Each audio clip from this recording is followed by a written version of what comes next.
can't buy. It resides between my eyes. Walked through the fire, came out better on the other side. See, life's like a beach if you find the sand. Right now, I feel like 100 grand. You are listening to Inspired Insider with your host, Dr. Jeremy Wise. Dr. Jeremy Weiss here, founder of InspiredInsider.com, where I talk with inspirational entrepreneurs and leaders. I'm going to introduce today's guest, co-founder of Penji, Johnathan, in a second. Johnathan, I always like to mention other episodes people should check out.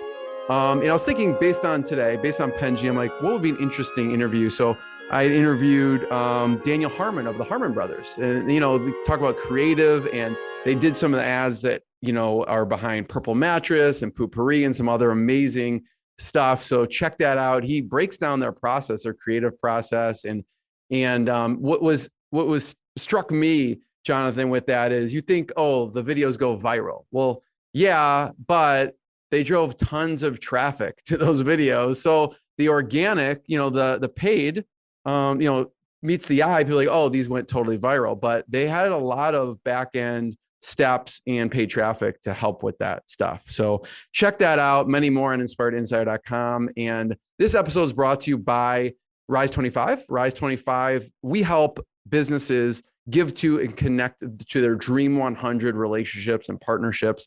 And we do that by helping you run your podcast. Johnathan, for me, the number one thing is relationships. And I'm always looking at a way to give to my relationships. And I've found no better way over the past 10 years to profile the people and the companies that I admire and give to them and shout out from the rooftops what they're working on, what they're doing. So if you, and I've been doing it for over 10 years, we were just talking about good friend Andrew Warner at Mixergy back in when that was like one of the early on business interview podcasts and video also. So if you have questions, you've always thought, I want to start a podcast or I want to do it the right way. So you can go to rise25.com and check out more. And we're happy to answer any questions that you have. And I'm excited. Johnathan Grzybowski is the CMO and co-founder of Penji.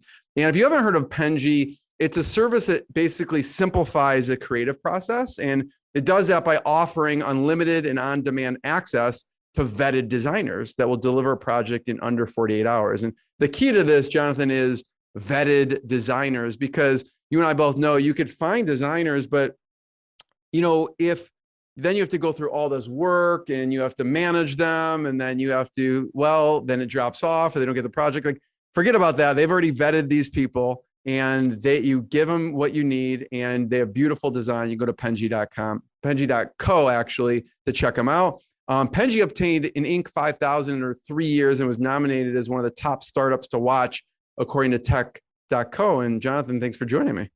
Absolutely. Thank you for having me. I was doing research ahead of time, and one quote you said stuck out. And you said, I ate dirt for 4 to 6 years. Yeah, absolutely. So no real paycheck for 6 years. What kept you going during those times? Just relentless desire to do more in life, to be better, to figure out the equation of business, to really just help more people. I think in order for you to succeed in just my story, our story in particular, it was a lot of trial and tribulations, a lot of failure. And the one thing that I think always allowed us to succeed was just the ability to end the day 1% better than in which you started. And it took a long time to figure it out. And I'm just grateful that we built that internal aspect, that tenacity, that grit from the very beginning, because even to this day, as we obtain, somewhat success, we're still hungry the same day that in the same way that we were from the very beginning. So sometimes when you obtain success, you tend to take your foot a little slightly off the pedal a little bit, because you're just like, listen, I'm in cruise control now. I'm good to go. Like we got money right now. People are eating The company is growing, but like that's just not our mentality. We don't want to just grow. We want Penji to be synonymous with the word graphic design. We want thousands and millions of people to be able to interact with our brand, to talk to our designers. And so, that's when the job will be done. And even then, I don't think that we'll still be going on vacation and sipping pina coladas or whatever it is on to watch the sunset. I think the three founders, in addition to all the people that work for us, they're all hungry for more, and that just inspires me to work even harder. What did life look like personally and professionally at that time? What was, when you think back to that time, what sticks out as a difficult time? I would say the first thing that popped in my head was not necessarily having an office and being able to having to get internet and kind of just like, I remember living in Philadelphia and going to Starbucks every single day, taking appointments, not spending money on coffee because I couldn't afford it. I also don't like coffee, so that kind of works in my favor. Going to Starbucks on 18th and like Spruce and having like peanut butter and jelly sandwiches and literally just making peanut butter and jelly sandwiches for, pretty much 3 or 4 that day and just eating that all day, just to try and save money here and there. I don't know if that was like a downtime, but like that just, when I think about like sacrifice, I think about those moments where it's like, this is what I did to make sure that I was living an optimal life and investing it all back into the business. So that was like the first thing that popped in my head, but I'm sure there's a million better answers than that one. No, I mean, that was just your routine, right? I mean, you were bootstrapped and that was your routine, and you'd, get the free internet from Starbucks and make your peanut butter and jelly sandwiches. I want to kind of highlight a little bit of what you guys do as a company. And I know you've worked with HopeWorks, and I don't know if you want to talk about HopeWorks and what you did for them. Yeah, I mean, they're a nonprofit in our area. They do a lot of amazing things because what they do is they go to underserved communities and they help the youth obtain jobs in tech companies and things like that. And we work very closely with them. We believe very heavily in what they believe in. They were more or less one of the kickstarters to our Penji for Good campaign that we've started. Ever since the beginning of Penji, we've always given back. We started the company by offering our services to nonprofits for $1 a month. They've been a customer that's been offered that for the duration of our entire existence of business because of we believe so heavily in what they do. And because of that foundation of Penji for Good, it's launched so many other campaigns, things like Penji Against Hate, to kind of just combat and help nonprofits that are fighting systemic racism, especially that in the Asian community. We I would say 97% of our workforce is of Asian descent of some kind. And so, including my co-founder who is Vietnamese,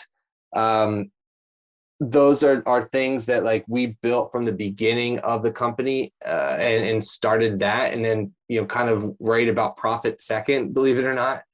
Usually it's the other way around. It ended up working in our favor. You're a people-powered business. Talk about hiring and vetting. What's your process for that? Yeah, I think we could go a little bit of a unique approach to that in the aspect where skill set is probably the last thing that we worry about when we hire a new team member. Skill, in our opinion, can be taught over time. And even if they are not the most skillful graphic designer in the world, they may actually be better fitted in other areas of the business. What we really hire on is the kind of what you said, the people aspect of it, the personal aspect of it. We ask questions like, what is your dream? That's one of the first questions that we ask our new hires. Some of them want to become amazing moms. Some of them just want a job. Some of them want to just get paid. Other people want to be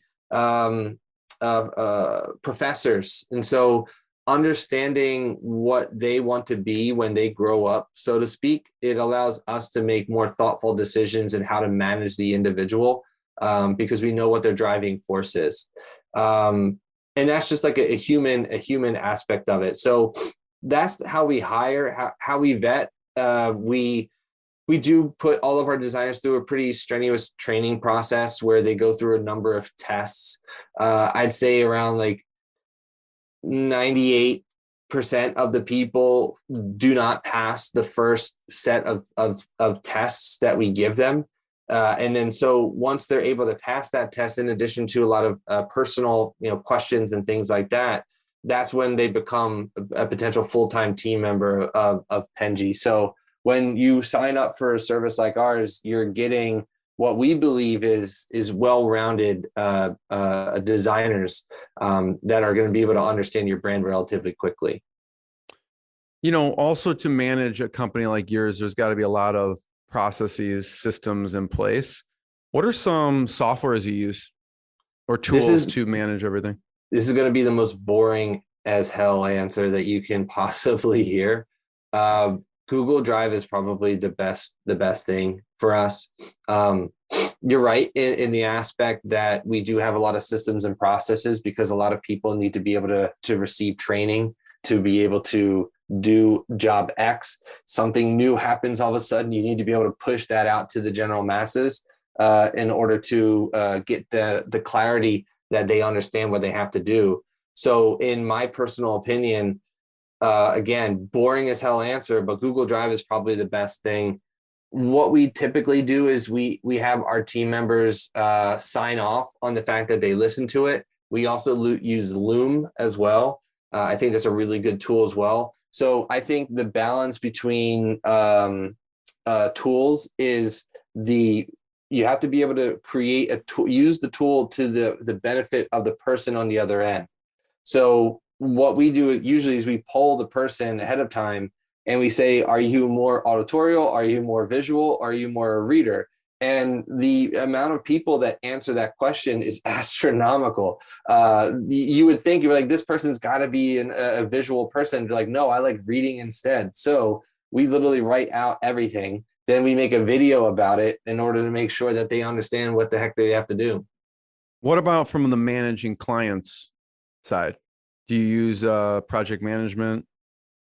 Oh, managing. Okay. So we've actually are blessed in the aspect that we have an amazing team of graphic designers and developers. And so if I could give you a competitive edge is our team, our internal team in to build things. If we design it, it's built within the next couple of days. And so we have a tech team that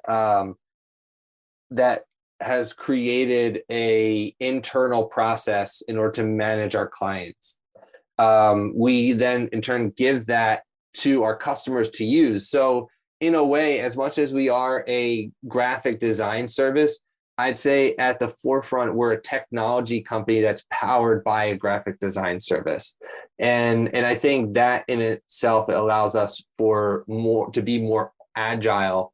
And I would say helps us scale the company as well. Yeah. So you kind of built your own. You don't use like an Asana or a ClickUp or a Trello type of. We did use Trello in the very beginning. I'd say the first like 10 to 20 something customers were Trello, and it worked really well. But the problem is that there's just becomes too much of a management issue. There's a lot of pages that go unturned. You end up missing a lot. And so what we realized in the very beginning is, and I would say you probably are the same way, every human being is the same way, is we want to feel heard. We want to be understood. And so if you can translate that from your humanality aspect of it, and you translate that to your customers, I think you're going to have an amazing business no matter what it is that you do. And so we felt that our customers weren't being listened to, they weren't being heard, and we had to change it. Talk about pricing, Johnathan. So pricing, when you first started, and then versus pricing now? The pricing that we started with was $79, and we were stupid. We were idiots for even coming up with that. Why did you choose that? Honestly, we just threw a dart on a dartboard and we're like $79. That seems about fair. But I think if anything, it says more about our mindset at the time than it does anything else. We weren't confident enough in our service to charge what we charge now, which still isn't a lot of money, but we thought to ourselves, $79, that's something that like I can afford and I would buy it. So if I would buy it, then somebody else would buy it too. What was included in that $79, just to give people a sense? Literally everything that is the service now. So unlimited design, and then did someone have to wait to get something back to put in another request at the time? That's kind of how it works now, which is you submit an idea, you submit a project, the project then goes into a queue, then the designer works on it. Once it's complete, then it removes out of your queue, and then the new one happens. So the same things would have happened back then with that price point. It just wasn't. I think we got to about like 10 to 15 people, and we're just like, we're working way too hard, and we're receiving pennies, and it's just not sustainable for any business. Like we were in the negative for a decent amount of time because we were just the amount of money it took to service the customer. We just didn't know who our customer was at the time. We were afraid to ask questions. We didn't understand who was buying it. We just said, hey, this is the service. If we got it at a low enough price point, come at it, come eat, we'll serve you food. But it ran us to the ground. So at what point did you change the pricing, and how did you let those people know, by the way, it's not $79 anymore? We actually let them keep it. We did. So you grandfather them in. Yeah, we grandfather. So every time that we've ever, and this is something that I'm incredibly proud of. I think at the end of the day, no matter whether we get 100 sales a day, whether we get no sales a day, I can go to bed happy knowing that we take care of the people, of our customers, and we take care of our employees. Every time that we've ever increased our prices, we've always emailed the customers and let them know that we grandfathered them into the original price. Yes, we could have made more money, but at the end of the day, I think the voice you're talking about, voices about how you like to get on the rooftops. I don't know whether it was on air or off air, where you just like to promote other people. I think to me that ideology of life speaks even more in the aspect of business, because if we could have more advocates of people that are talking about us in a positive way, it's going to yield more of a community in the idea of our business. So we kind of hedged our bets off of that than we did just making a quick dollar. So what were the price increases over time? So from 79, take me through the evolution of pricing. I think it was 79, 199, 299, 399, 499. So now there's 3 tiers. There's a $3.99 a month option as of this point in time, a $4.99 a month option, and an $8.99 a month option. Correct. Yeah. Right? Yeah. And each one has its own pros and cons. What I particularly like is about our service in particular, and I'm not even speaking to this as a co-founder. I'm speaking to this as like an actual client of my own company, is sometimes when you hire a designer, you get the designer and the skill set of one particular style and one particular skill set. You hire this, hey, I need a web design. Web design is amazing. I need this to be done. But then that same web designer isn't able to create a logo. And that same designer isn't able to cartoonify yourself or whatever it may be. So with one Penji membership, you have the flexibility of having multiple styles and skill sets inside of your account. And so that's why we were able to increase that, because the specializations became more refined and the designers became better. Jonathan, who's an ideal customer for you? Anyone that creates content on a routine basis, whether that is for yourself as a solopreneur, whether that is a small business owner, whether that is an influencer, whether that's a marketing agency of some kind. If you are creating content and you are doing all of the graphic design yourself, then there's a strong chance that there's other elements of your life or business that are going by the wayside. And we want to take over that aspect of your life by just doing the graphic design. For the most popular, the team version right now, the $4.99 a month version, what's a typical kind of profile? How big is the company? Honestly, like, it's funny you asked that because we were just looking at the numbers earlier, not today, but yesterday. It's like there's no right answer to this question. We have a ton of small businesses that use it. There's also a lot of agencies that use it. I think the consistent trend, though, if I could just go back and kind of like incorrectly answer your question, would just be people who are creating content. But I can say people on the team plan, they are mostly like probably under 10 employees. I would say that. At what level of a company do you find they just want to do it in-house? And maybe you even disagree with them doing it in-house, but we'll put that aside for a second. And what size? All of them. Yeah. What size do you find there's an objection of like, we're just going to do this in-house, even if it's maybe not the correct decision? I'm going to answer this in a different way. I don't necessarily think that it's based off of the number. I think it's based off of the mindset. I think a lot of people are really bad at communication, even though they think that they are. And I would say that if the people that end up doing it in-house, what they really are asking for is, I want somebody within arm's reach to be able to spontaneously have a thought and then be able to send it over to that person to get it done immediately. Those are the people that want to bring it in-house. However, if you are able to articulate yourself, be able to submit an idea in a very clear and cohesive fashion, then I would say that you wouldn't have to do that. So it more so says more about the person that's leaving our service than it does about the service in itself. What kind of staffing do you have to maintain to provide service to your customers? I imagine you have a large staff because you have a lot of design that you have to take care of for people. Yeah. So you want to know what are your staffing? What's your staffing look like? I think we're close to around 170-ish right now.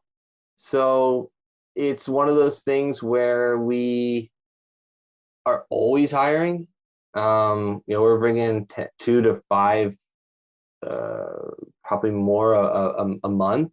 So like the way that our philosophy is when it comes to hiring is that we're always hiring, even when we're not, because we never want to pass up a potential, great opportunity.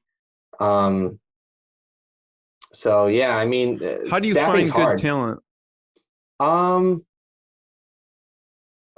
Yeah, that's a great question because it's a problem that we still haven't solved. I think word of mouth is really good.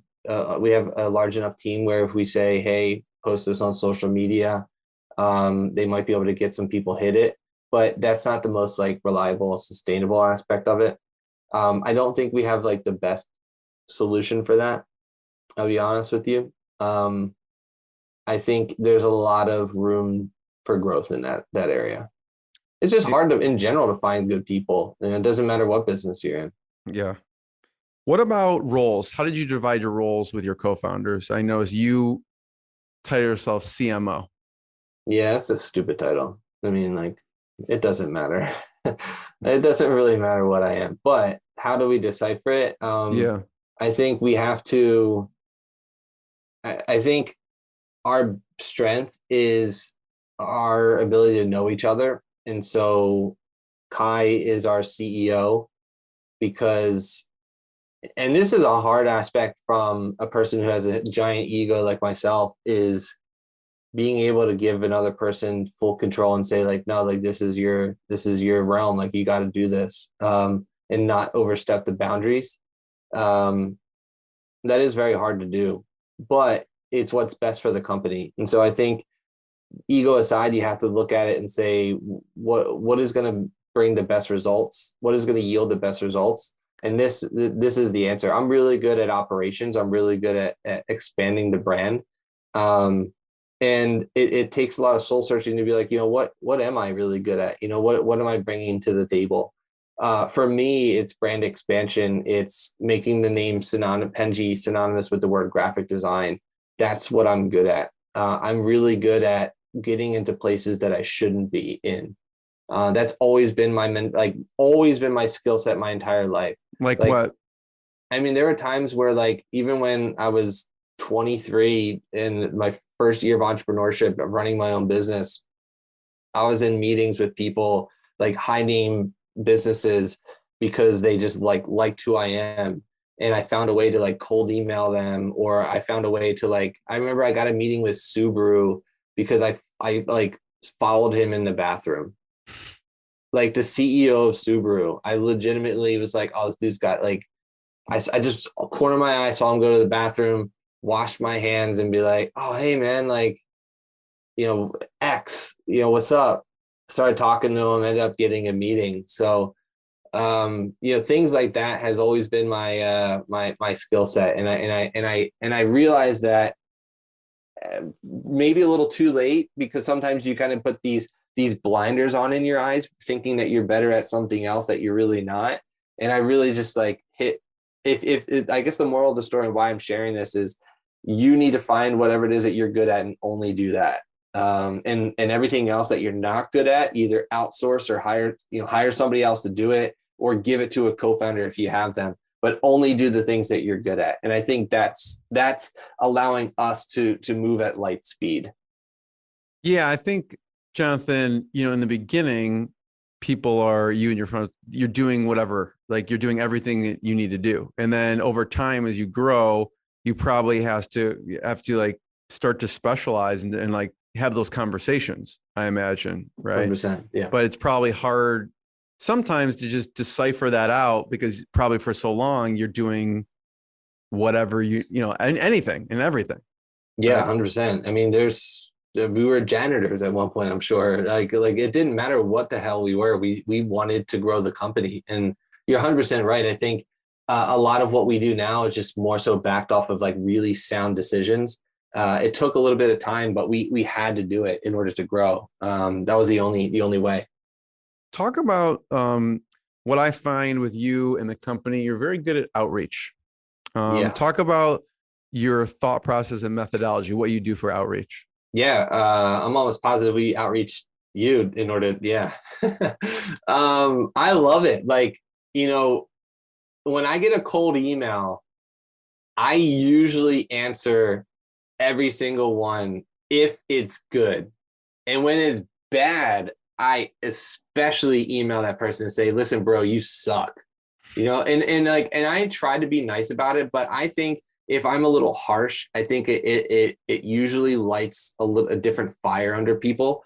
Because if you can't take it, then you're not going to succeed anyways. But my viewpoint in outreach is to make it as personal as possible, in order to make a comment about an individual's likes and potential dislikes if they voice them. At the end of the day, we are all human beings. And if you're able to communicate with that person on what drives them, I think they're more likely to entertain a conversation than that of saying, hello, Dr. Jeremy, this is, we specialize in SEO in order to get you number one on Google. Do you want to get number one on Google, or do you want your competitors to eat your lunch for you? I don't know. This is off the top of my head. You're probably not going to answer that question, straight up. You're not going to answer that email. So I'm going to assume the person that emailed you had something very specific to say about whether they listened to a show or something of that nature. And it prompts a response. Now, the people do actually listen to the show, so it's not just like made up stuff. That's been ingrained in their training. Is it has to be real, it has to be genuine, because if it's not, the person's going to know that you didn't watch the episode, or the person's going to know that you just looked at their Twitter feed. Yeah, so I'll pull out a specific example because it's interesting, because I was looking at today, I searched Penji in my inbox, and there's a slew of messages over since, dating back to 2018 actually. And I'll talk about the email, the line that got me. I'm like, yeah, let's just do this. But what other elements of a good cold email? So personalization is a big one, making sure, and people can, spot that. If someone's like, hey, I watched your episode, or I listened to this episode, you just get a sense, did they really watch it, or are they just pulling one thing? I mean, first of all, that's a step above most people. The fact they looked, they at least found some, like a title of one of the episodes. I'll give them credit for that. Like, even if they didn't listen to it, that's above what most people do anyways. But what are some other elements that you find in a good cold email? I don't think you should sell. I don't think you should sell in the first email. That's just me. Now, I think you should partial sell, because it's if you just say, hey, like, I'm going to use myself as an example, and anybody listening to me that wants to cold email me now, you have your subject line. Big Sixers fan, big basketball guy. Hey, yesterday they played the Milwaukee Bucks and they got destroyed. Hey, Johnathan, Sixers played in Milwaukee yesterday and they got, their butts spanked. Yeah. Do you think they're going to win the championship this year? End story. Yeah, Johnathan, I had Pat Williams on the podcast. I don't know if you know who Pat Williams is. He's kind of considered the founder of the Orlando Magic. He went door to door selling season tickets, but he was the one in charge of drafting Charles Barkley. Interesting. For the Sixers. Interesting. So, I didn't know that. Yeah. That I'll have to listen to that one. Yeah. Amazing icon, and has done a lot. He was in charge of drafting Shaquille O'Neal, Charles Barkley, just really interesting. So anyways, that's cool. Keep going. So personalization. Story. So I would, if I was messaging you, I found that out, I'd be like, hey, like, I want to use a guess. Johnathan, I had Pat Williams on 100%. Who drafted Charles Barkley. You should definitely listen to this interview. Yeah. Absolutely. Even if you're yeah, that's a perfect way. If you give content to people, like if you're creating the content and you're saying, hey, I found this that you might be interested in. By the way, my name is so-and-so and I do this. Now, the hard part is to sell on the second email, which it might take a little bit more time, but I'd argue that it's still better than an immediate no. 100%. I mean, even if the 12th time. I mean, so what would be, like, give me an example of a outreach, like, messaging, and then what would you say when you introduce? Because I think a lot of people are like me. I'm just more like, hey, I'm here. I'm not, like, probably not even saying what we do ever unless someone asks. So I maybe go the opposite of that. At what point, how do you navigate the ask and not have it sound like an ask, I guess? Yeah. So I think the answer depends on what your sales funnel, the end of your sales funnel is. For us in particular, I think for a certain time it was, hey, try us out and we'll give you a project to test us out. For others, it could be a phone call or a Zoom meeting. And then that's where you'd probably sell. It was a little harder for us because what we wanted to do was just drive them to the website. So if they were to drive to the website, then they'd have a better understanding of who we are. So even if they didn't really need our service, as long as they went to our pricing page, the rest of the interwebs would do the talking for us. So what would the call to action be? How would you drive them to the pricing page? Yeah, I would just say, hey, the usually a line would be something along the lines of like, if you're ever too busy, if you're too busy doing all the graphic designs yourself, you might want to consider hiring a service like Penji. And then usually the word unlimited graphic design was a really good pull as well. but I don't think that same who we are now, I don't think it would work the same way. Just being perfectly honest. We don't really do that type of sales outreach anymore. We use it for conversations like this. You know? So now you're focused more on content marketing, creation, SEO. What'd you say?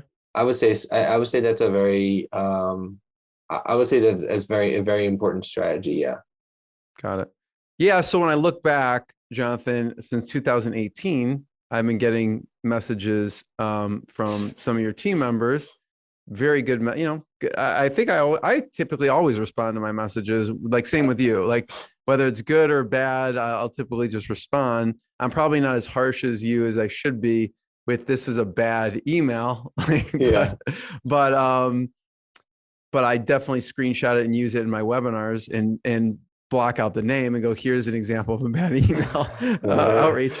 But the line that got me and they're definitely personalized emails that will mention one of the interviews that they watched or saw or looked at. And one of them was the title of one of my episodes was like largest Black owned security firm. And they went on talking about that podcast episode that I came out with. And, but the line that got me, it was from Kim. So shout out to Kim. Kim wrote, I'm sure your schedule is absolutely insane, but at Penji, we believe a podcast mention is more than just an interview. It's the start of a friendship. So I guess I'm a sucker for the Hallmark cards or something.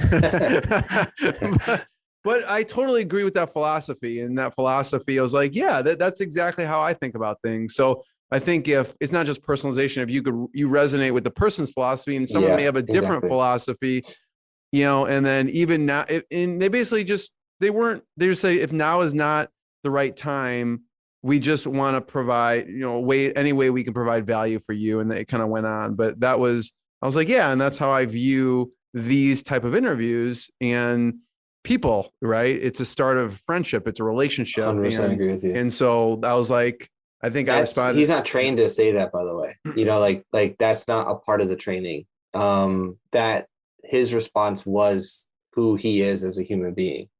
Kim is an amazing young man and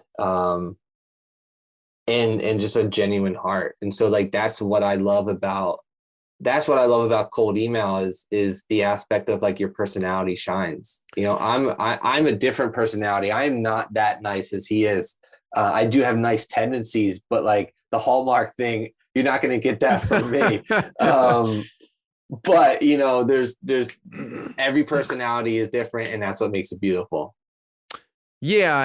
And that's also, that shows in a cold email is if you're just robotic and you're sending the same thing to everyone, like actually, and not just the personalization, but how someone personalizes it, it does show like the human side. And oftentimes when you respond, I was responding to see if like a lot of times I will say, yes, I want to hear about your service. And then you never even hear a response. I'm like, why are you doing cold outreach? If you're not even going to respond to someone who actually reaches out. So maybe they're so shocked with their bad outreach that they got a response. Just showing there's another human on the other end and gets a response is also above and beyond what most people do as well. So do you mind if I interject real quick? Go ahead. Yeah. What I've realized is people love the process so much that they fall in love with it. And the minute that the process is disrupted and they actually have to put in more effort, then they stop, which is usually what happens when somebody receives a response. It's out of their realm because they're constantly hearing the word no. They hear the word yes. They don't respond because now they have to put on a new cap. And the new cap is the one that drives them freaking revenue or keeps their damn job. And they don't do it because they're like, you know what? Actually, I have another KPI or a quota to hit, and it's 50. I'm just using a number, 50 emails a day. I need to get that more than I do that actual sale from the guy that responded. And it's just weird. It's so interesting why people do that. But again, going back to just like our mentality is in the dirt comment that you originally stated, we are okay. I'm okay, and that our team is okay with that response. The process is fun. It's cool. We fell in love with it. But what's even more fun is making those connections. I want to talk about something we chatted before we hit record, which is Penji the Moon. But before we talk about that, Johnathan, I'm curious, with any service or software, we see that there's a certain like lifetime value of a client, whether it's like they typically stick around for 6 months or 12 months. What were some things that moved the needle in your business that you saw helped increase the experience so that they stayed longer? Yeah. So merch, this is going to sound silly, but Amazon merch, were like e-commerce as a whole. Amazon merch customers was the catalyst to where we are today and still a focal point of the business. We learned a lot from how to service our customers from them, because they need stuff. Again, going back to the content, they need stuff, we can provide it. So like that was like the jumping point of the company. And then from there, again, anybody that is a business owner, I don't care if you have one client or 100, you should be interviewing your customers, just straight up. So if you could talk to them, I think you're going to get a better insight. But for the most part, Amazon merch allowed us to really understand our customers a lot better. What did they tell you that helped? They're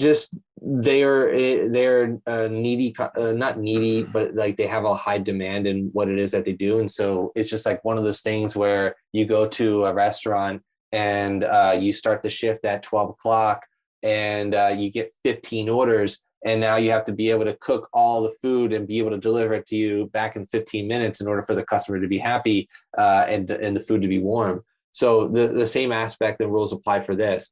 We had a giant increase in customers. We had to service them. We had to figure it out. We did it. And so I'm very grateful for that, for those teachings that they whoop their butt, and they still whoop our butt, but it's in the best possible way. I want to talk about and ask you about Penji to the Moon. Before I do, I want to point people towards Penji.co, which is PENJI.co. Are there any other places, Johnathan, we should point people towards online? Oh, that's it. Yeah. Okay. You can go .com. .com. Okay. You can do .com. We recently have the .com, which is really cool to say that you own, Boardwalk or in Monopoly board, so to speak. But .co is the website too. Penji to the Moon. Yeah, I mean, I'm here. I'm curious to see your question. Yeah. And by the way, I encourage everyone to go there. If you want to see, they have some really cool, beautiful design on their homepage. So they practice what they preach, and you could see, I love the images on the page, and I love just how the design pops out on your website in general. So even if you're like, well, maybe not right now, I would encourage you to check out their website and just see how they, practice what they preach and what their design looks like on their site. Yeah. So tell me about what you meant by Penji to the Moon. Well, I like the stock market. And so I thought it was funny, like there's a lot of the GameStop stuff and the AMC stuff. And then we randomly received a review from one of our customers that said Penji to the Moon. And I just thought that was very timely given. I laughed, and I even emailed the person personally and said, hey, that was cool. But, customer reviews is incredibly important. The best advocates are the people that use the service, because they're the ones that are going to be able to explain how and why another person should do it too. I hope Penji goes to the moon, not literally, but metaphorically, in the aspect of just growth. But I think what we're doing, and again, something I'm proud of is we're talking to customers who are receiving legitimate benefit from a service like ours, and they're kind enough to write reviews about us and cool things, and being able to listen to that and hear that, it makes you feel good. And so whether you're having a down week, a down day, or even you're just like, positive vibes only, being able to listen to that and hear that, it motivates you. So the reason why I share that story is I highly recommend creating a customer review process in your business, or even if not that, just some type of feedback. Even if you're a retail customer, or a retail owner right now, and you're listening to this conversation, just having like a silly feedback. How was your experience? You can use that as fuel for your team. You can use that fuel for yourself, or you can use that for your fuel for your website. What is your process for customer reviews? And I would encourage people, penji.co/customer-reviews. You can actually check out what Penji does as far as capturing and how they create these reviews on their website. What's your process for feedback? What you'll realize is that when you listen to me speak specifically, everything that I say is boring as hell.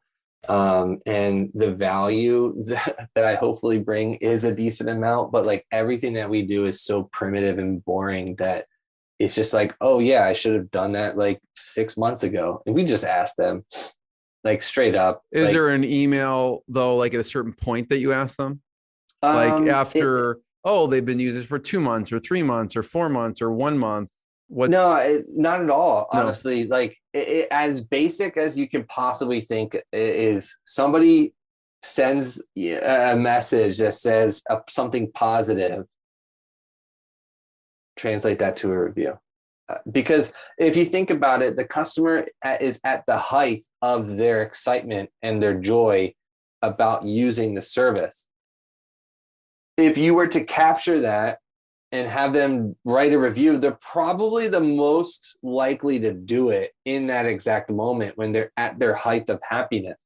So, use that to your leverage. Yeah. So anyone says something positive, is like, great, let's do it. And I'll do the same. I may be on with someone, they'll say something, Jeremy, like I just, connected with the best person ever. Like, hold on, let me hit record right now. Okay, now talk.